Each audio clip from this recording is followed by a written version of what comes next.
What's up, everybody? Mauricio Schuler here, your host, and you are listening to the Schulering HUB Talking Hospitality podcast. Today's episode is presented by our AI interns, Jack and Mel, and they are discussing our blog post about why everything you know about hotel staff training is wrong and how to fix it. So the best way to fully immerse yourself into this podcast is by going to www.schulering.com/blog and read that full immersive blog listening to this podcast where our AI interns really get into data, into strategy, and into solutions to fix the retention problem in hospitality. I hope you enjoyed this episode, and please, if you like it, enjoy it, please share and comment and give us a 5-star review. I would really appreciate that. If you haven't subscribed to the podcast, please do it so right now. Thank you very much, and I hope you enjoyed the chat.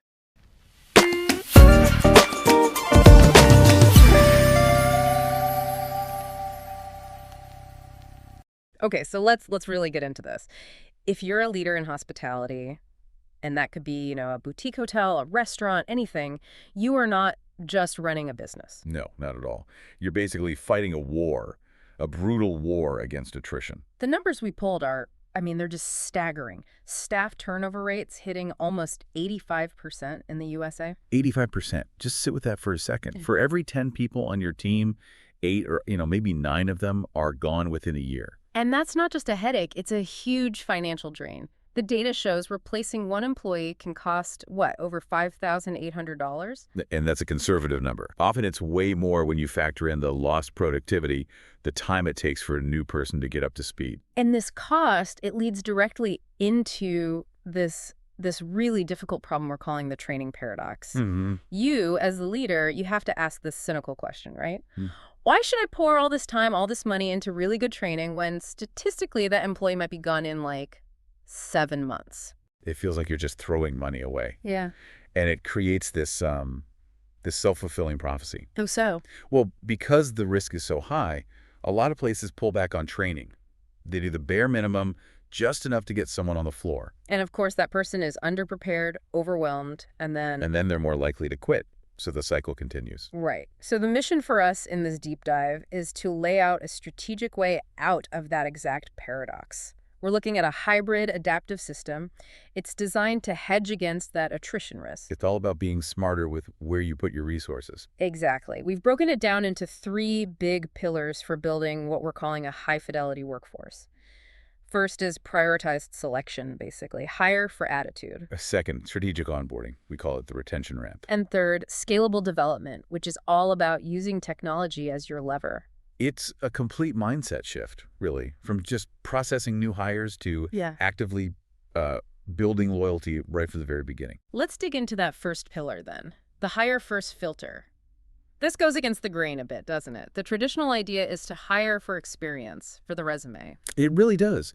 The core idea here is to shift your investment. Instead of spending so much time teaching skills, you spend your energy up front finding people with the right intrinsic service attitudes. The old saying, right? Hire for attitude, train for skill. Exactly. One of the sources was really blunt about it. It said something like, you can teach skills, but trying to change someone's core attitude, it requires a brain transplant.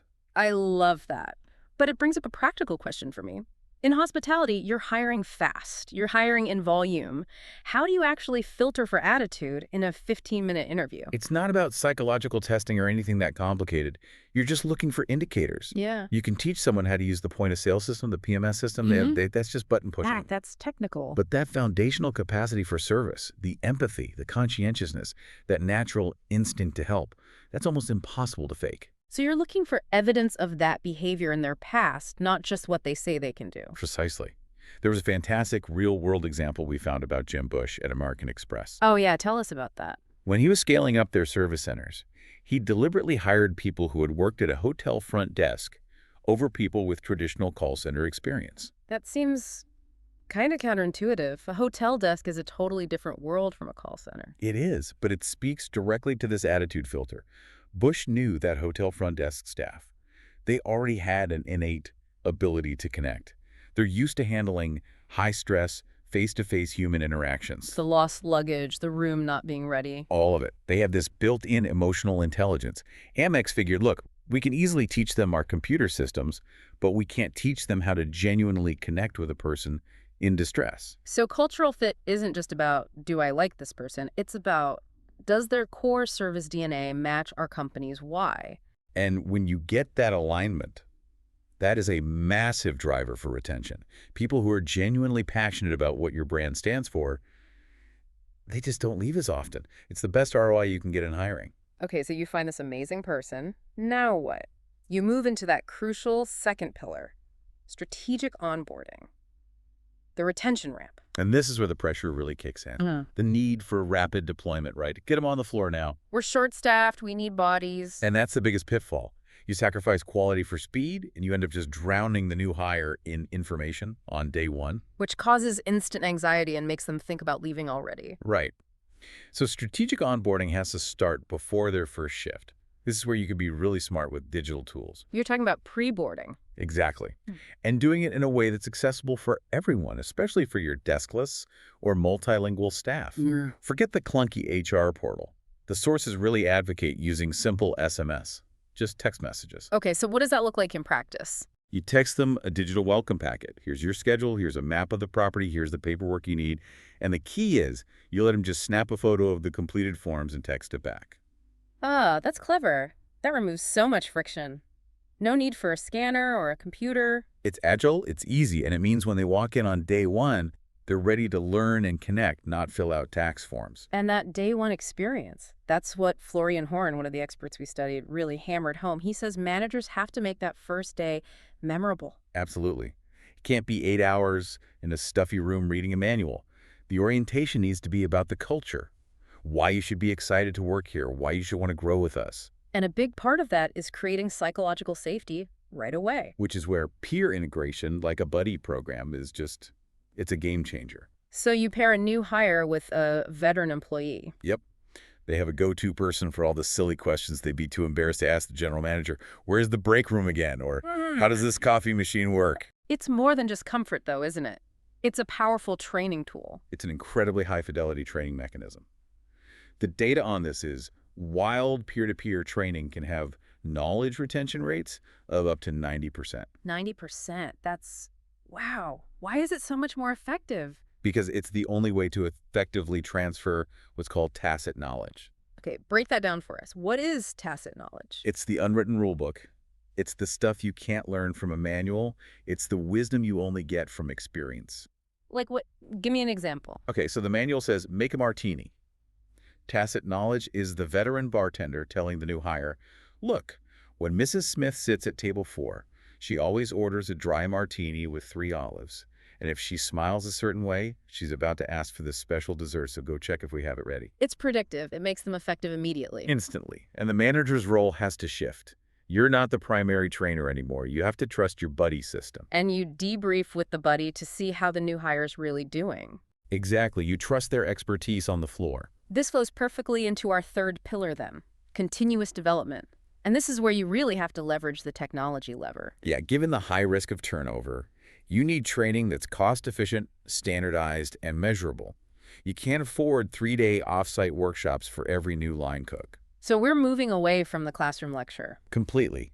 We're embracing microlearning, delivering content in, bite-sized, repeatable lessons, 5 to 10 minutes long, all accessible on a mobile phone. Learn on the go. Yeah, exactly. They can do it on their break, on the bus ride home.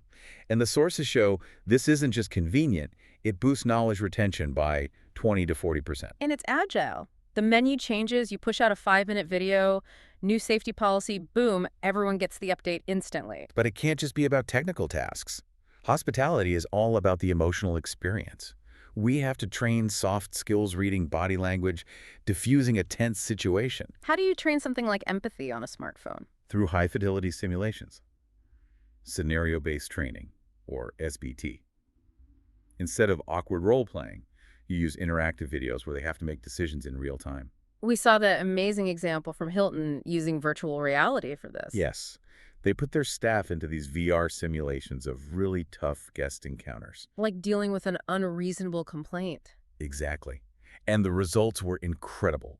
94% of the people who went through it said the VR training boosted their sense of empathy. Wow, because they actually felt the stress of the situation in a safe environment. They got to practice their response without any real-world consequences. So when it happens on the floor, they're prepared. Their problem-solving skills shot up. That is a huge payoff. And to keep people engaged with this continuous learning, you have to make it, well, fun. You have to.